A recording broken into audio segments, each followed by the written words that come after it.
بسم اللہ الرحمن الرحیم۔ السلام علیکم۔ آج کی اس ویڈیو میں آپ کو خلائی مخلوق کے بارے میں حضرت علی رضی اللہ تعالی عنہ کا فرمان بتاؤں گا کہ حضرت علی رضی اللہ تعالی عنہ نے خلائی مخلوق کے بارے میں کیا فرمایا۔ اگر آپ کو ایلینز کے مطابق مکمل معلومات چاہیے تو آپ اس ویڈیو کے نیچے کومنٹس میں ضرور لکھیں۔ انشاءاللہ ہم آپ کو خلائی مخلوق کے بارے میں مکمل تفصیل سے بتائیں گے۔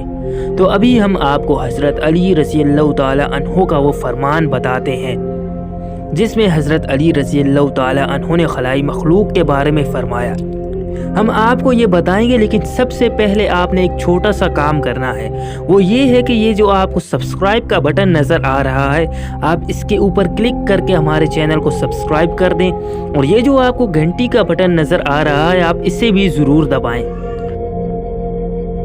ایک مرتبہ ایک شخص حضرت علی رضی اللہ تعالی عنہ کے پاس آیا اور عرض کرنے لگا کہ یا علی، جس طرح مخلوقات زمین پر زندگی بسر کرتی ہیں، کیا آسمانوں پر بھی کوئی رہتا ہے؟ اس شخص کا یہ سوال سننے کے بعد حضرت علی رضی اللہ تعالی عنہ نے فرمایا کہ ایک شخص کہ اللہ نے اس کائنات میں لاتعداد زمینوں کو وجود بخشا، اور مختلف زمینوں پہ اللہ نے اپنی مختلف مخلوقات کو بسائے رکھا ہے، اس کو رزق دیتا ہے کیونکہ وہ عالمین کا رب ہے، تمام جہانوں کا پالنے والا ہے۔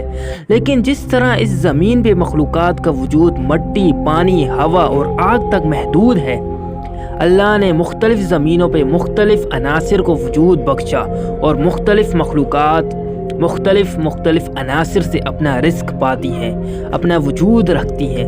تو اس شخص نے پوچھا، یا علی، کیا دوسری زمینوں پر رہنے والی مخلوقات کو انسان دیکھ سکتا ہے؟ اس شخص نے جب یہ بات پوچھی تو حضرت علی رضی اللہ تعالی عنہ نے فرمایا، ہاں بالکل، انسان اس مخلوقات کو دیکھ سکتا ہے۔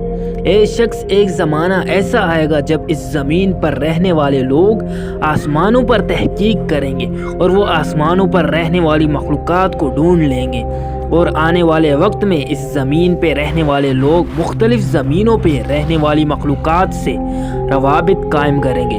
یہ وہی وقت ہوگا جب انسان کے پاس علم تو بہت ہوگا، لیکن انسان اپنے ہی ہاتھوں سے اپنی صحت کو کمزور کر بیٹھے گا۔ کاش انسان اس بات کو سمجھ لے کہ انسان کی بقا دولت، نفسانی خواہشات، ہوس میں نہیں، بلکہ امن اور ایک دوسرے کے احساس میں ہے۔